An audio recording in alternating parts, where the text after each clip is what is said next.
really is my pleasure to have the opportunity to speak to you today.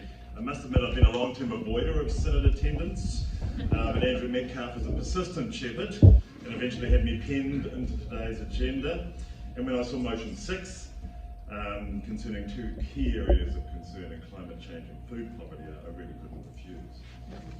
As someone who has grown up in the Anglican Church and participated in Anglican faith communities of many shades and stripes around the country, it might seem unusual that I also spend my professional life being an academic sociologist. Many folks assume the church and the university are polar opposites. Nothing could be further from the truth. Just ask Jim Mann or other colleagues, current or recent from the university, and they'll confirm that the political dynamics and tortured indirect cultures of contention in the church are almost exactly mirrored in the university. They are politically uncannily similar. Likewise, and here I'll start to get into my main narrative, they are both institutions that have extremely lofty ideals and aspirations, which are inhabited by regular folks trying to work out what those lofty aspirations mean in the messy reality of day-to-day living. This is because both the university and the Anglican Church are a strange amalgam of conservative and progressive impulses. Universities are conservative. We literally conduct a graduation ceremony that hasn't substantially changed in form and style for around 500 years. You can't pass 100-level maths if you can't do your 10 times table. And Paul Tankard, you can't pass and progress past stage 1 English literature if you can't write an essay, the majority of which is comprised of completed sentences. We are conservative in these fundamental ways, but you wouldn't find a radical or ultra-progressive idea about gender, sexuality, environment, or the quantum uncertainties of the universe that didn't at some stage emerge somewhere in a university. I think we're an institution that resembles Schrodinger's cat, dead and alive at the same time, conservative and very not conservative. And I think the same is true, in my opinion, of our church. I grew up in the Anglican Church as a middle-class Pākehā kid on a farm outside Hamilton. It was actually a very progressive place. Not Hamilton, the church. In my early life, our church was the first place I saw a woman ordained as a minister. It was the first place in my life I actually spoke to reo in a formal context. It was always, in much of my life, the most progressive social institution I belonged to. And it is, without a doubt, also the most conservative social institution I belong to. This Schrödinger-like ability to be both progressive and conservative has an important bearing on how we respond to life's big challenges, either in the university or the church. Now, I confess I have a file on my computer titled "The Best Quotes from the Worst People." In Pride of Place is a famous quip by Henry Kissinger. After he'd finished being Secretary of State in the US, he went into academia. One day he commented, "Academic fights are so bitter because the stakes are so low." Which is a bit of an ouch, but very, very true. We spend an inordinate amount of time as academics participating in disputes over small matters. I'll approach this as tactfully as I can. This is possibly another similarity between universities and churches. We have a history of getting bogged down in bitter disputes about low-stakes conflicts. Both universities and churches, we are challenged to work out which are the low-stakes conflicts and which are the high-stakes challenges that we really should be concentrating on. I've been invited today to provide some thoughts and prompts specifically about two of the challenges with the highest stakes we face: the crisis of food poverty and food security, and the ever-escalating climate crisis. They're both issues I teach about at the university, and they're both issues that have extremely high stakes. How we respond to these as a church does, to my eye, say a lot about whether we spend too much time on low-stakes conflict, or whether we retain a voice capable of making significant interventions into the big issues in our lives. Motion 6 to the Synod, brought by the Social Justice Committee, asked us to consider food security and climate change, both in terms of our own actions as individuals and communities, but also to bring pressure onto government to act with more urgency in these matters. It won't surprise you to hear that I'm one of those who thinks we need to act with more urgency on these matters, so I'm delighted that you passed that motion this morning. Food poverty simply shouldn't exist in New Zealand. We are the most prolific food exporter in the world, exporting more than 90% of the food we produce. We seem to produce enough food to feed somewhere between 30 and 60 million people. But we also have some of the worst food insecurity statistics in the OECD. In one recent study, it was shown that around 1 in every 5 children in New Zealand lives in a household where lack of money means they either sometimes or often go without food.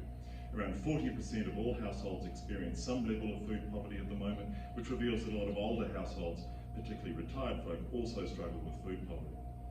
During the COVID lockdowns, the government increased its school lunch program to 200,000 children per day, of whom a significant number were having their school lunch as their main nutritious meal.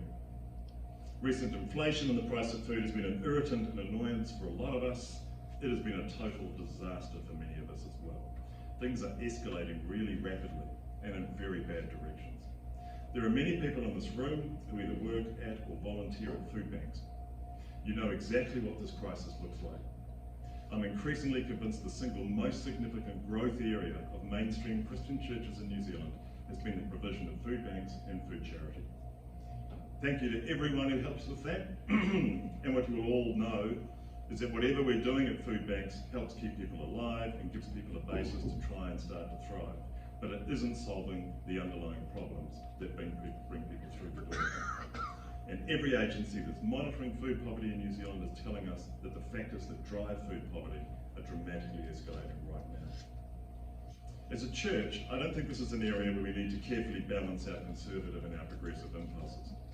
This is an area that is so shockingly bad and confronting, we simply need progress, and we need urgent progress. So, what should we do about it? First, we have to recognise and continue to support all our food charity activities. This is, as I've said, one of the key things we actually do as a mainstream church. But Motion 6 suggested quite a bit more than food banks. It implied direct pressure on governments to do a range of things. And the one thing I've learned as someone who researches and advocates for change is that you can't just achieve sustained outcomes by pushing one political party to adopt the platform for change we urgently need. You need both major parties and hopefully some support parties as well to accept implicitly that change is needed. You need to build pressure across the political spectrum so that key policy initiatives don't disappear when there's a change of government. For food poverty, the list of issues where we need to continue to build pressure across the political spectrum looks something like this. 1. Supermarkets are not our friends. They are a key driver of high food prices. The recent Commerce Commission report on the supermarket duopoly really barely went far enough. Second, lunches in schools are an essential intervention. We should do this as a matter of course. We should do breakfasts more as well. Third, fixed incomes are increasing, but they should be moving into alignment with what social policy advocates describe as the living wage. Fourth, actually we need a review, you'll be surprised to hear this, of the Food Act of 2014, which both main parties aren't really contemplating at the moment, to my chagrin. That act makes it incredibly hard to be a small food truck like the fabulous Dunedin Bowling Club, to be a food startup or a community garden that can potentially provide food to neighbourhoods. Finally, food poverty is only the canary in the coal mine. The real driver of the crisis is the cost of housing and rental accommodation. So let's look at the other half of Motion 6, the need for urgent action into climate change. This area has been a core concern for me as an academic since probably the mid-1990s. It's also slightly surprisingly just a wee bit more positive than our entrenched and seemingly immovable crisis of food poverty. So I'll explain what I mean. When I started my career at Otago in 1994, climate change was just one of many areas of environmental crisis that was starting to sound ominous, but wasn't a matter of significant political interest or uptake. It was the kind of thing being harped on about this by the same kinds of scientists who are concerned about species extinction, fossil fuels running out, limits to available water, and topsoil to feed the planet, all of which, by the way, are still concerns. But as the science became more sophisticated, it became clear that climate change is the big mover of environmental crises. It exacerbates all the other issues. It's the big one. And the bigger it got as an area of scientific concern, the more the opposition and denialism grew. Politically, it became a thing, but generally climate action was just seen as too hard, policy responses were token, and many cans were kicked down many roads. Living through that as an academic researcher was profoundly depressing, but actually it doesn't look quite like that now. I think we've moved beyond the is climate change actually happening question. We know it is, and just turn on your news every night at 6 p.m. and get a regular dose of it. What I want to add though is that I think we've actually made important progress on the what we should do about it question at a political level as well. A broad consensus for action actually seems to have formed between our two main political parties. They aren't identical, but the current framework for action doesn't look like it's going to change if there's a change of government next year or in 4 years' time. That is quite a step forward. You certainly don't want to take a backward step there. Which really leaves us with the final two questions. Are our current frameworks going to work? And are they going to work quickly enough to give our children hope for the future? So before we go into our breakout discussion, I'll briefly reflect on how both these challenges might be addressed by Schrodinger's church, the church that is simultaneously conservative and progressive. My colleagues in political science sometimes describe issues as being in one of the following three states. An issue is pre-political, openly political, or post-political. What I've just described for climate change is an issue that was just a matter for concerned scientists 25 years ago. It was pre-political. It has now gone through extraordinary politicisation, but is actually transitioning to becoming post-political. We've almost all accepted it's real, and we are now mainly participating in discussion of how quickly and how effectively we respond. But for food poverty and the dramatically escalating crisis of a huge precarious underclass in New Zealand, it's hard to muster the same level of optimism.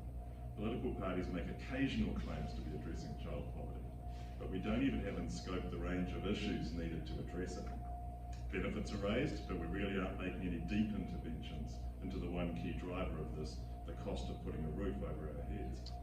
And once borders are fully open, employers will welcome back cheap labourers from abroad with open arms, which will push up the local unemployment rate again. So one of these challenges really needs us to be at our progressive best.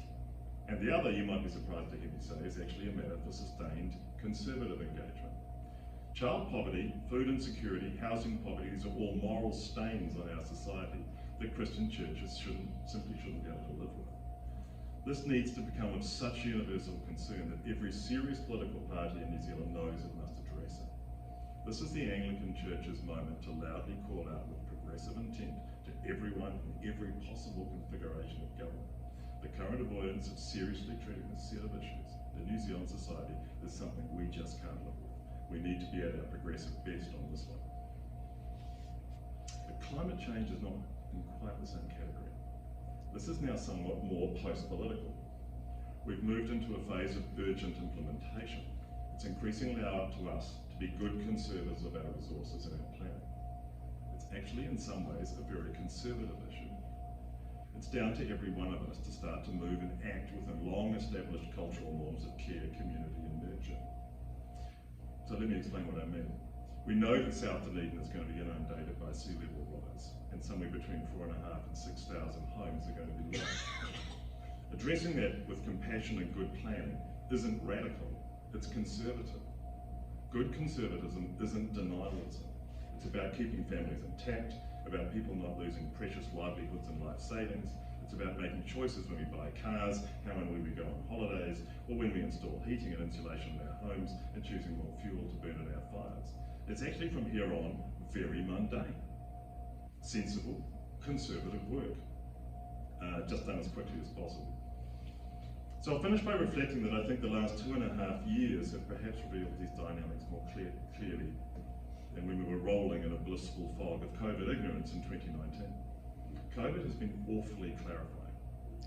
When something big happens out in the biosphere, it affects us all, but it affects some of us much more than others. It has revealed vulnerabilities that perhaps weren't entirely visible before, but it's also revealed a capacity to act as communities and also to be incredibly selfish.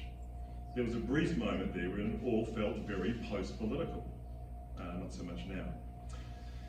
And why does it seem that the last 100 committed climate deniers in New Zealand seem to all want to run for local government, including a handful in the Dunedin mayoralty and council elections. The job of Schrodinger's church is to make these things post-political, that certain things are simply unacceptable no matter whether you're in Team Red or Team Blue. It is our job to be simultaneously progressive and conservative, and when it comes to the climate crisis, progressive passions are currently being increasingly aligned with some very basic conservative needs to protect communities, address the needs of vulnerable groups, protect low-lying suburbs, maintain treasured buildings, and do it fast enough so the next generation doesn't lose all faith in us and hope in the future. Those aren't low-stakes conflicts that we get bogged down and distract us. They are very high stakes, and they must be two of our biggest priorities as a church. Now, to finish, I need to not finish, to rather to elegantly pirouette back to Lisa into a workshop with breakout sessions. So to help facilitate this and get me off stage, the following question is posed. Hugh, if you were elected Mayor of Dunedin or just generally appointed Lord and Master of the Great Domains of Otago and Southland, what would your priority list be to implement a series of responses to the climate crisis? So I'll just wear my imaginary mayoral chains and stand and speak. I can't imitate Aaron Hawkins. First, recognise your most vulnerable communities. Dunedin was recently listed as one of the 5 most threatened cities in the world by sea level rise driven by climate change. Per capita, we are in serious trouble. And the key communities at risk are also our poorest. Then identify your key flood zones and imagine what happens if the 100-year floods start to happen every 3 to 5 years. Second, housing. Climate change will reveal vulnerabilities in multiple ways, but it is a real wealth destroyer for people who rely on wealth embodied in housing for their future survival, and for those who need affordable housing now to rent. We've badly dropped the ball on state and social housing. We need to start planning for climate-safe housing. Houses that can be built on leased land and are transportable out of danger zones in about 20 to 40 years' time. Third, I could spend an entire talk simply focusing on what all this means for farming. I'll just pause and say, it means a lot. It's really, really complex, and it's the heart of a lot of loss of morale in farming communities. We need to find a way to give higher profile to our farming champions who are doing amazing things in responding to climate pressures. Fourth, we need to follow and restore the mana whenua. The most exciting and fast-growing area of land use at the moment is land and management by Maori land trusts and tribal authorities. They are undertaking a quiet revolution in land use, and it is becoming increasingly hard to ignore that land use that's directed to long-term sustainable management, designed to support communities, and seeks to find climate-safe futures, is actually really thriving. Fifth, don't waste food. As you heard today, it's really a really easy way to be more sustainable and to save yourself money. Win-win. Finally, do whatever you can to bring hope for the future to our younger generation. As an academic, I simply can't overstate how demoralised and depressed young people are about the future, and climate change is at the heart of this. In fact, in a totally pragmatic way, I speak as a parent. Birth rates around the world are currently plunging as educated young couples are simply choosing not to have children, all around the world. And the reason, the future just seems too awful to inflict on children. And so with that, I'll hand back to Lisa, and you can take up the 3 really interesting discussion points, and I'll take off my imaginary mayoral chains and discreetly return to my seat. Tēnā koutou, tēnā koutou, tēnā koutou.